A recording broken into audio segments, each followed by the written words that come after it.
They say you can't buy peace, but I sure paid for mine. 5 acres of thick hardwoods hugging the Tennessee-North Carolina line, just far enough from town that you only hear wind in the trees. Coyotes at night, in your own heartbeat. No neighbors, no traffic, no HOA bylaws telling me my roof's too shiny or my mailbox isn't regulation brown. Just gravel under my boots. A log cabin I built with my own hands. And quiet so deep you can almost taste it after 26 years in the Army. I'm Travis Grant, 52. Retired Special Forces. These days, teaching firearms safety and tactical readiness. Mostly to folks who never had to dig a foxhole, but want to know how to stand their ground. Once a month, I host the Gatheringa tradition with the guys. Freddie, the ex-US Marshal. Milo, my spotter back in Baghdad, now a wilderness medic. Ben, retired sergeant major with a titanium knee and a laugh that shakes the rafters. Isaac, our old combat doc-turned-therapist. Jason, our lawyer, because every squad needs a lawyer. And Luis, who used to run border recon and now fights wildfires in the Smokies. Just 6 of ussigers. Bourbon, grilled meat, poker chips, and the kind of stories that only make sense after midnight. For a long time, it was simple, just us, the cabin, nobody bothering anybody. Until Karen Bell showed up, mid-50s, platinum bob, drove a Lexus like she was late for Pilates, ran the Forest Peak HOA like she was queen of a postage stamp kingdom. Her development, all faux cabins and luxury ranch homes, started creeping up the ridge 10 years ago. I never worried me land was private, deeded, surveyed, legally out of her reach. I checked, double-checked, triple-checked. But folks like Karen don't care about lines on a map. First it was the looks, then binoculars at the end of her cul-de-sac. She watched every Jeep and truck that rolled up my drive. Probably thought Milo's overlanding rig was a militia convoy and Isaac's trauma kit held more than bandages. To her, we were some kind of threat veterans stockpiling weapons in the woods, planning the next big thing. Carl, a neighbor 2 lots down, warned me, she thinks you boys are running drills up there. I laughed it off. Should have known better. The HOA newsletter was the first real shot community safety alert. Unregistered, non-resident activity. A red right over my ridge. Freddie called. Said, "You're famous. Brother Hazard pay next weekend?" I figured it was just HOA drama. But Karen wasn't done.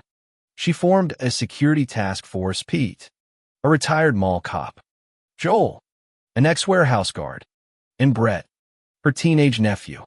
They bought vests, radios, even Bear Mason bulk from the local outfitter, one vest in pink. For her, it was almost funny, until it wasn't. Karen started digging public records, zoning overlays, looking for any way to rope my land into her HOA. She even tried to amend the county map.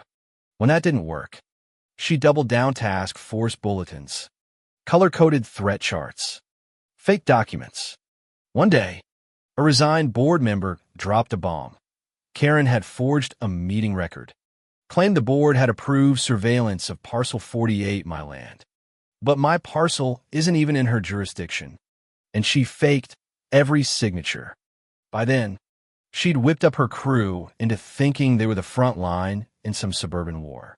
Armed, badged, patrolling like they were deputized by the state, ready to make an example out of the threat next door. That's when I sat down with Jason, showed him everything, newsletters, flyers, forgeries, all of it. He just looked at me and said, "This is war."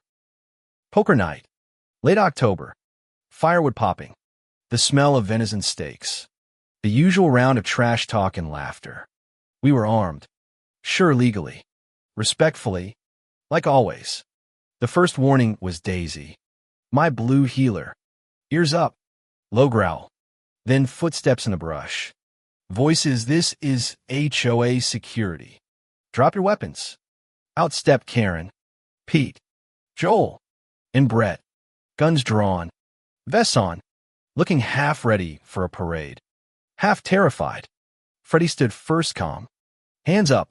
You're trespassing. Armed. No authority felony. He said. Karen screamed back. Talking about hostile compounds and unauthorized personnel. Jason filmed everything. Milo triggered an SOS to the sheriff with our GPS.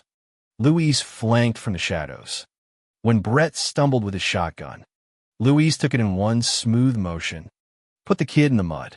No shots fired, but the tension was sharp enough to taste. Sirens tore through the trees. The sheriff, a man I'd known 20 years, took one look and didn't bother asking whose side he was on. Karen ranted about domestic threats and tactical signals. Freddie handed over video evidence. Milo had stills from the fence breach. Brett's shotgun had no safety, and it was loaded. The deputies zip-tied the whole task, forced Karen screaming about jurisdiction. Brett crying. Pete and Joel gone silent. That should have been the end. But people like Karen don't quit. She argued with the sheriff. Tried to justify her protection detail.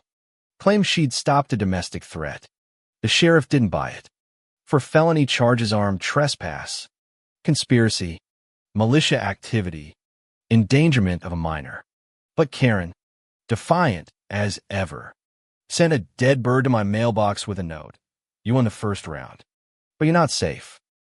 Jason and Isaac turned into bloodhounds, chased paper trails, tracked down forged resolutions, discovered she'd been planning for months to annex my ridge, turn it into a security buffer for her developer buddies. Fake board votes, signatures from dead men, maps of my cabin marked potential threat zone. This was never about safety. It was about land me land. Then she sued me, tried to frame me as a domestic threat in federal court.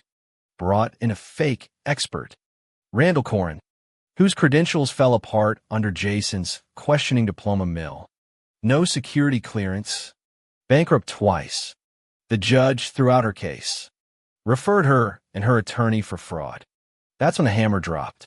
The feds stepped in charges for conspiracy, forgery, intimidation, misuse of authority, and more. News broke. Forest Peak HOA imploded, board members quit. Neighbors sued. County revoked the HOA's license. The trial took a year. Karen was convicted, sentenced to 12 years. No parole for 7. Pete and Joel got 6 and 7 years. Brett went into a juvenile program. His family moved away. The HOA dissolved.